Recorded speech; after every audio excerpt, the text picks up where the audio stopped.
ఐదున్నర గంట అసెంబ్లీలో ఇటువంటి ప్రశ్నలకు ఏదైనా సమాధానం చెప్పాడా?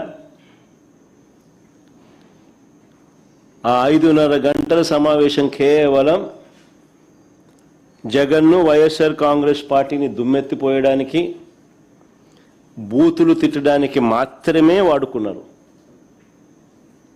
దాదాపుగా 12 ఏళ్ళు కాలంలో మనస్ఫూర్తిగా చంద్రబాబు నాయుడు అడుగుతానా, నువ్వు ఈ ప్రాంతంలో ఉన్నావా అని అడుగుతా ఉన్నా.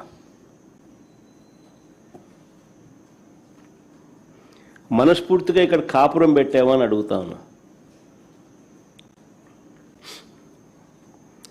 ఇప్పటికీ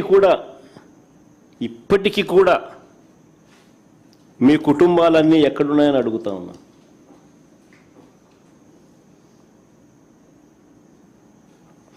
(2019) వరకు హైదరాబాదుకు షటిల్ సర్వీస్,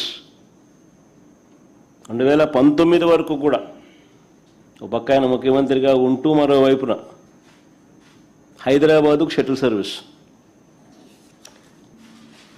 చూపించి అదిగో ఇదే అమరావతి అని అంటాడు. మరి ఎంతవరకు వచ్చిందని అడుగుతా ఉన్నా. ఆ దేశాలు ఇక్కడ ఏమైనా కనపడుతున్నాయా?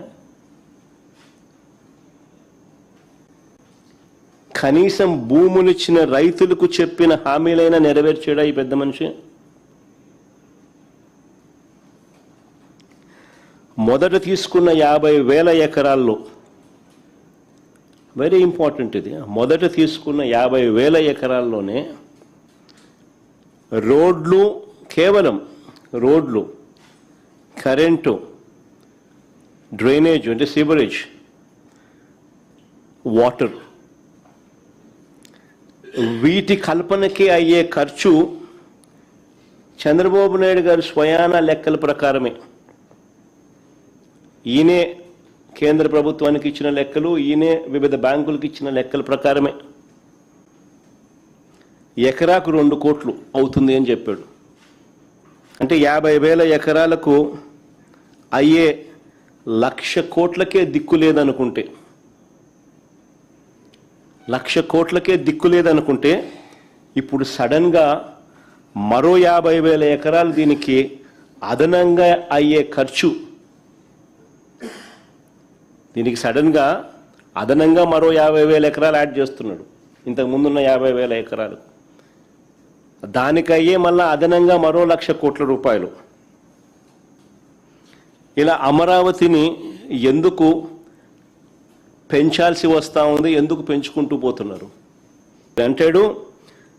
భవిష్యత్తులో కూడా రాజధానిని ఎవరు మార్చకుండా చట్టం తెస్తున్నామని చంద్రబాబు నాయుడు చెప్తా ఉన్నాడు. భవిష్యత్తులో కూడా రాజధానిని ఎవరు మార్చకుండా చట్టం తెస్తున్నామని చంద్రబాబు చెప్తా ఉన్నాడు. ఇలా అసెంబ్లీలో వీళ్ళు చేయగలేంది మళ్ళీ అదే అసెంబ్లీలో మళ్ళీ దాని మార్పులు చేయలేరా? చట్టాల గురించి మాట్లాడే ఈ వ్యక్తి చట్ట సవరణల గురించి మాట్లాడ్డా? తెలియదా ఈయనకేమన్నా? తెలుసు, కానీ డ్రామా. ఇంతకుముందు నేను చెప్పినట్టుగా ఈ డ్రామా అంతా ఎందుకు? తన అవినీతిని కప్పిపుచ్చుకునేందుకు డ్రామా. ఏ చట్టమైనా కూడా చట్టసభ ద్వారా చట్టం చేయగలుగుతుంది, చట్టంలో సవరణలు కూడా చేయగలుగుతుంది. ఇది అందరికీ తెలిసిన విషయాలే. 3 ఏళ్ల పిల్లోడు 6 ఏళ్ల పిల్లోడిని అడిగినా చెప్తారు. కానీ చంద్రబాబు నాయుడు ఏదో కొత్తగా ప్రజలకు తెలియనట్టుగా, దాన్ని పక్కదోవ పట్టించేట్టుగా, దాన్ని ఏదో విప్లవాత్మకంగా తీసుకొని వస్తానట్టుగా ఓ బిల్డప్, దానికి ఒక కథ, ఎందుకు అంత చేస్తూ ఉన్నాడంటే తన అవినీతి నుంచి టాపిక్ డైవర్ట్ చేసేందుకు.